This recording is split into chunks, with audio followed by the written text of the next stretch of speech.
सुबह से उठकर सारा दिन मेहनत करके मरने की हालत हो जाती है और वो अभी भी बिस्तर पर लेटा है। धीरे धीरे देर से उठता है, फिर अगर मन किया तो काम पर जाएगा और अगर मन नहीं किया तो नहीं जाएगा। क्या ये सब चलता रहेगा?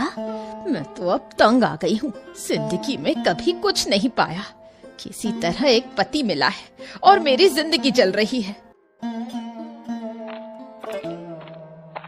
ओ, सो रहे हो क्या? क्या तुम पूरा दिन इसी तरह सोते रहोगे? हाँ, क्या हो गया? क्या बात है? क्या हुआ बीवी? अरे क्या चोर डाकू आ गए थे क्या, जो तुम इतनी जोर जोर से चिल्ला रही हो? हैं? मैं चिल्लाऊं नहीं तो क्या करूं? सुबह का ध्यान था तुम्हें, बस एक ही खेत में लेटे रहते हो। अब जाओ और उस खेत में काम करो। जा रहा हूँ बीवी, जा रहा हूँ। पूरा दिन तो वहीं बिताना होगा, थोड़ा और सोने दो ना। तुम कुछ तब तक खा पी लो। मैं तुम्हारी सेवा नहीं करूंगी, जरूरत हो तो खुद कर लो। मैं पूरे जीवन तुम्हारी नौकरानी बनने के लिए तैयार नहीं हूँ। अरे सुबह सुबह तुम्हारा मूड खराब रहता है क्या? फिर सारा दिन झगड़ा करती रहती हो, kit kit kit kit kit kit. हैं? तुम मेरे लिए क्या करते हो जो मुझे तुम्हारे साथ मीठे शब्दों में बात करनी चाहिए? कभी मुझे एक अच्छा कपड़ा गहना तो दिया नहीं। जिनके पास कुछ करने की ताकत नहीं होती वो सम्मान के लायक नहीं होते। सुबह से सिर्फ तुम्हारी सुननी पड़ती है। अरे ठीक है बीवी, ठीक है। क्या मैंने तुम्हारे कोई शौक पूरे नहीं किए क्या? हैं? हाँ, साड़ी गहने नहीं दिए हैं, लेकिन जो भी दिया है तुम्हें वो कम नहीं है। क्या दिया है तुमने? एक घर तो दिया है, लेकिन उसे पक्का नहीं कर सके। बारिश में छत से पानी टपकता है। रसोई का जो हाल है उसमें खाना बनाना भी मुश्किल हो जाता है। फिर भी मैं तुम्हारे लिए सब सहन करती रही, अब नहीं सह सकती। अच्छा, तो अब क्या करोगी तुम? बोलो। अब जो मैं चाहूँ वो मुझे चाहिए, नहीं तो मैं खाना नहीं बनाऊंगी। खुद खाना बनाओ और खाओ। हाँ ठीक है बीवी, ठीक है ठीक है ठीक है। जब तक मैं कुछ कर न सकूं तब तक अब मैं इस घर में कदम नहीं रखूंगा, देखना तुम। हाँ, घर में नहीं आओगे तो कहाँ जाओगे? अरे जहाँ मेरी नजर जाएगी वहाँ मैं जाऊंगा, लेकिन इस घर में कभी लौट के नहीं आऊंगा। जा रहा हूँ, मैं जा रहा हूँ। हाँ सुनो, मुझे तुमसे कुछ बात करनी है, अगर बुरा ना लगे तो। हाँ बिल्कुल बिल्कुल, जो कहना है कहो, लेकिन बीवी कोई बकवास बातें मत करना, मैं पसंद नहीं करूँगा। साफ साफ बता रहा हूँ, पहले ही बता रहा हूँ। जो भी कहोगी सोच समझ कर कहना, ठीक है ना? हमारी मोहल्ले की पायल, जहीर की पत्नी, वो जो है ना, घाट पर बर्तन धोते वक्त उसका पैर फिसल गया और उसका पैर टूट गया। मैं सोच रही थी अगर हम कुछ पैसों से उसकी मदद कर दें तो अच्छा होगा। अरे ये तुम क्या कह रही हो बीवी? क्या तुम्हें जहीर के बारे में याद नहीं है क्या? देखो, जब मैंने व्यापार शुरू करने की सोची थी तो वो आदमी कितना परेशान करता था, भूल गई हो क्या? सबके सामने मुझे अपमानित किया था। क्या तुम ये सब कुछ भूल गई हो? बोलो, भूल गई हो तो बोलो, मैं याद दिला देता हूँ। अब वो जाकर मजदूरी कर रहा है और उसकी पत्नी का पैर टूट गया है, तो क्या हम उसकी मदद करें? हैं? सुनो, अगर वो लोग बुरे हैं तो इसका मतलब ये नहीं कि हम भी बुरे हो जाएं। हमें तो दूसरों की मदद करनी चाहिए, खासकर उनकी जो मुश्किल में है। अगर हम इस वक्त मदद नहीं करेंगे तो कब करेंगे?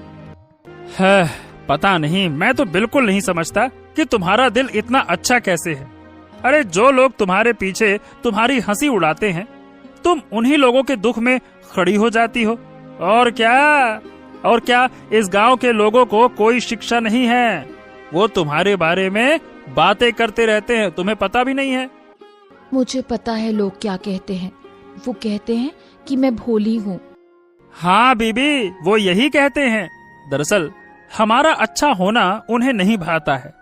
तुम्हारा अच्छा दिल उनके लिए एक समस्या है, समस्या। अरे वो बस बेमानी बातें करने में लगे रहते हैं। हाँ, वो जो कहते हैं कहने दो, हमें तो किसी का कुछ नहीं सुनना चाहिए, हमें बस सही काम करना चाहिए।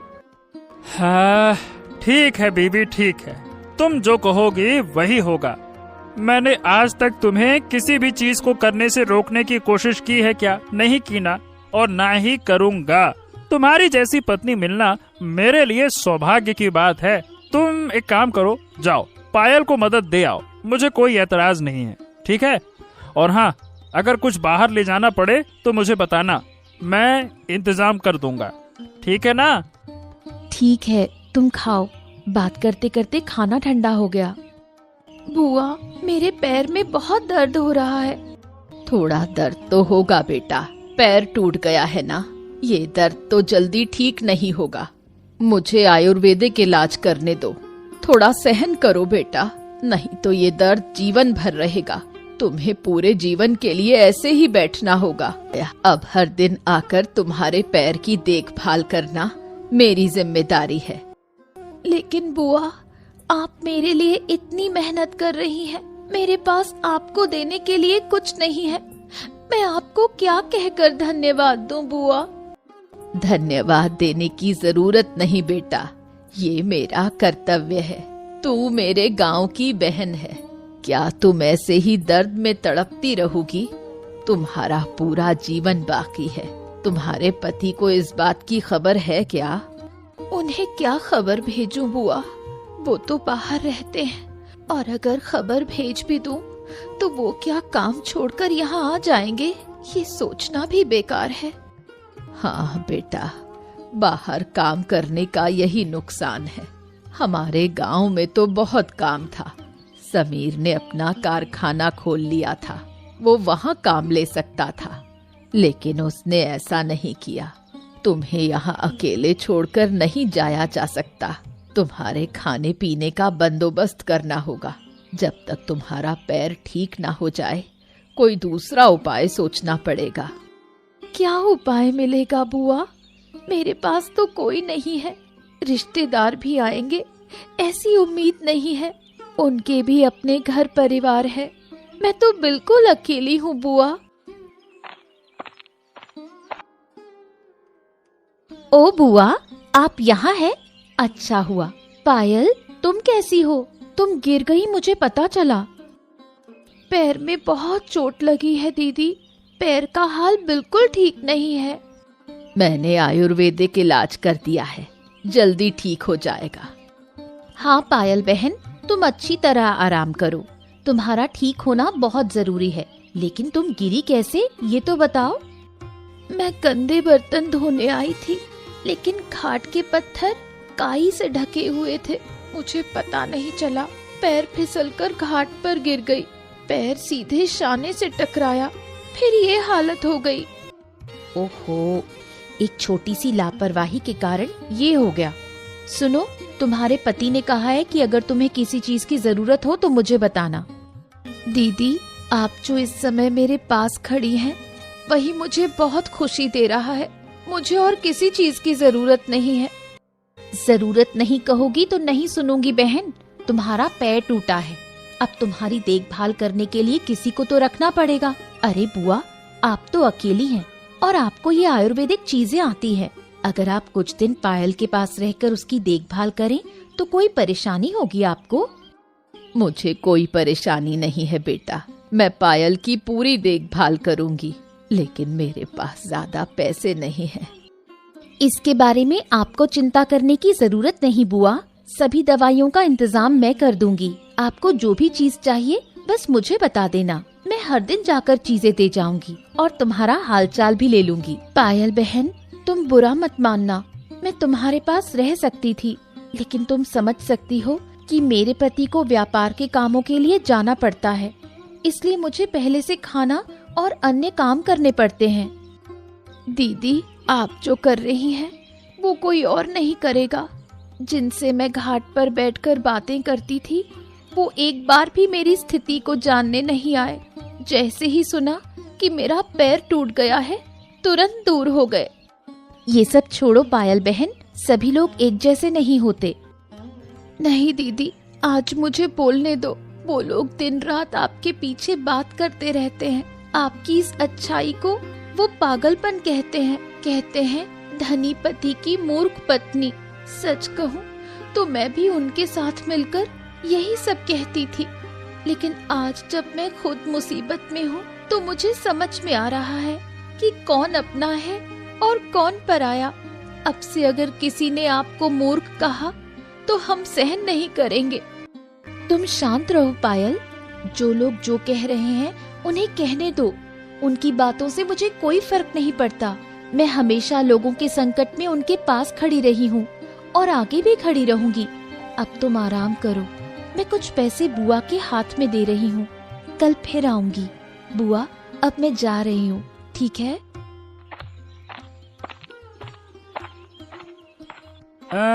ये आप कौन है भाई? आपको तो मैंने इस गांव में पहले कभी नहीं देखा। कहाँ रहे हैं? मैं कहीं नहीं जा रहा दादा। घर में पत्नी की झंझट से मैं घर छोड़कर चला आया हूँ। मेरा घर पास के गांव में है। क्या पत्नी से इतनी लड़ाई हुई कि आप घर छोड़कर निकल आए? क्या बात कर रहे हो? ये क्या मामला है भाई?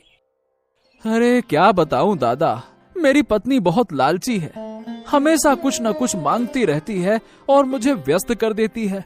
मुझ में अपनी हैसियत के अनुसार उसे चीजें देने की शक्ति नहीं है, तो मुझे दिन रात ताने देती है, कोसती है, ऐसा वैसा, ये वो ये ऐसा वैसा।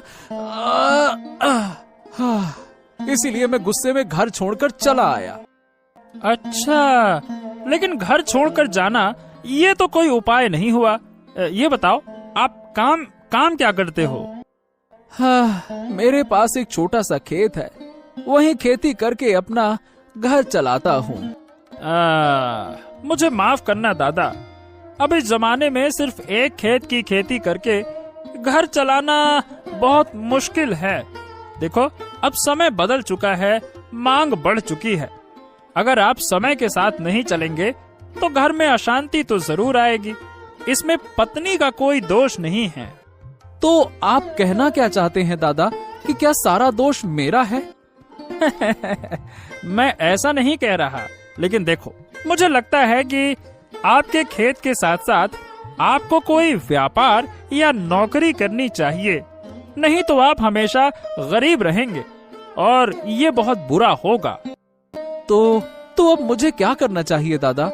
आप ही मुझे कोई रास्ता बताइए। ठीक है, रास्ता बता रहा हूँ, लेकिन यहाँ नहीं, आपको कुछ खाने को नहीं मिला। चलिए हमारे घर चलकर खाना खाइए, वहाँ बातें करते हैं। चलिए।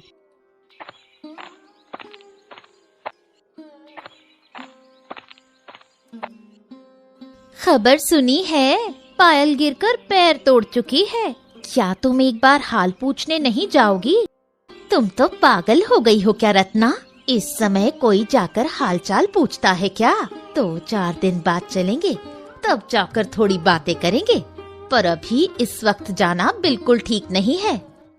सही कहा, अगर अभी गए तो हमारे लिए भी मुश्किल हो जाएगी।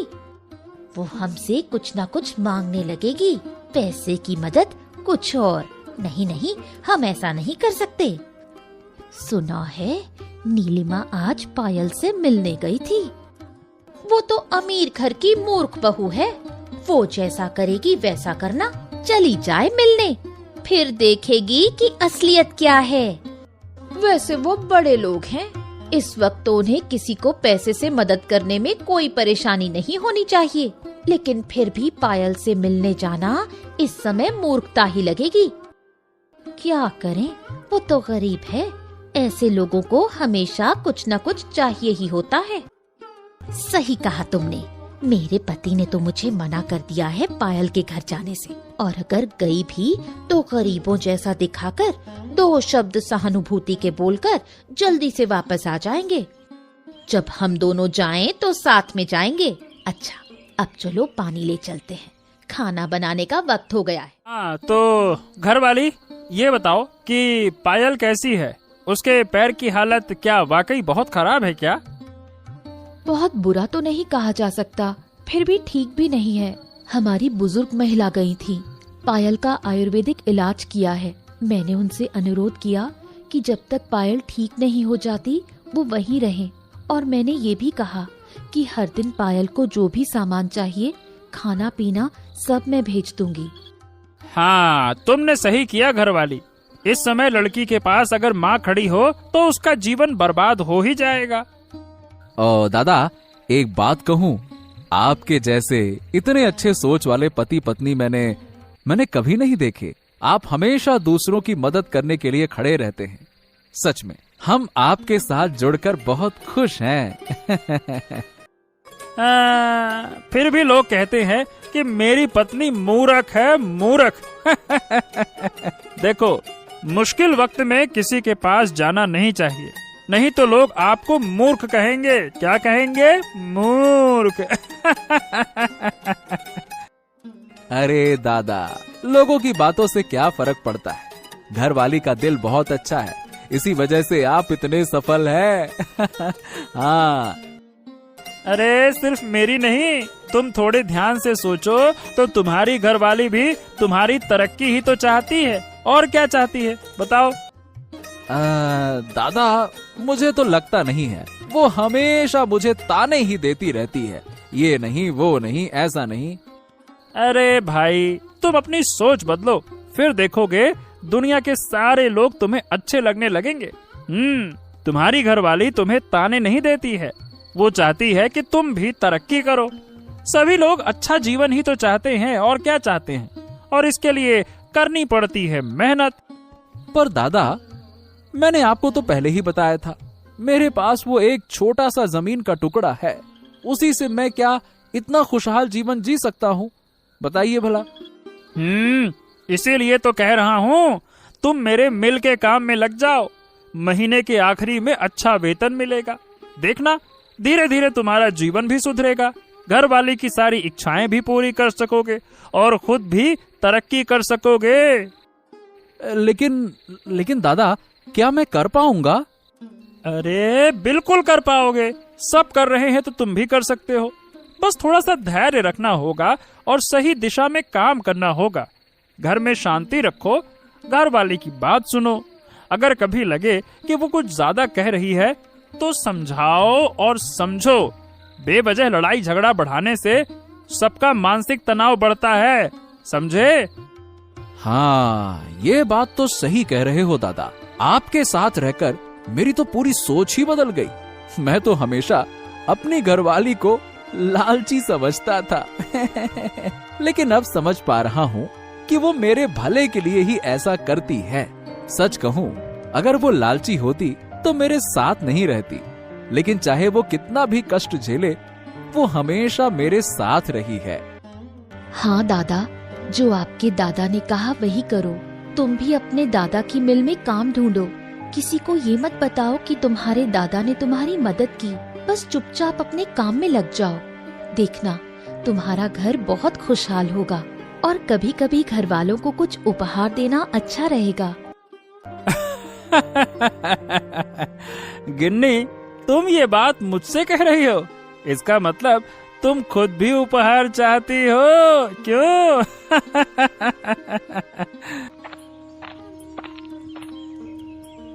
तुम कहाँ गए थे? पूरे दिन घर नहीं लौटे। मैं तो चिंता करते करते बीमार हो गई थी। अरे ओ घरवाली, चिंता किस बात की? अब से मैं हर शाम इसी वक्त घर लौटूंगा। हाँ। क्या हुआ? क्या तुम मुझसे नाराज हो गए? अरे नहीं गिन्नी, नाराज नहीं। बगल के गांव में एक मिल में नौकरी मिल गई है। देखो, इस खुशी में तुम्हारे लिए साड़ी और मिठाई लाया हूँ। हाँ। क्या तुम सच कह रहे हो? अरे घर वाली, अब तुमसे क्यों झूठ बोलूं? कल सुबह जल्दी उठकर खाना बना देना, मुझे काम पर जाना है। हाँ। लेकिन अचानक इतना कुछ कैसे हो गया? तुम्हारी सोच में इतना बदलाव?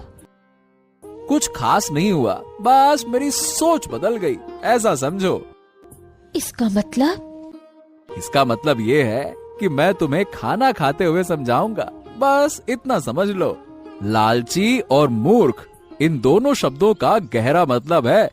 अगर सोच बदली जा सकती है तो जैसे एक मूर्ख पत्नी अपने पति की तरक्की चाहती है, वैसे ही एक लालची पत्नी भी अपने पति की तरक्की चाहती है। ये समझे बिना कोई रास्ता नहीं है।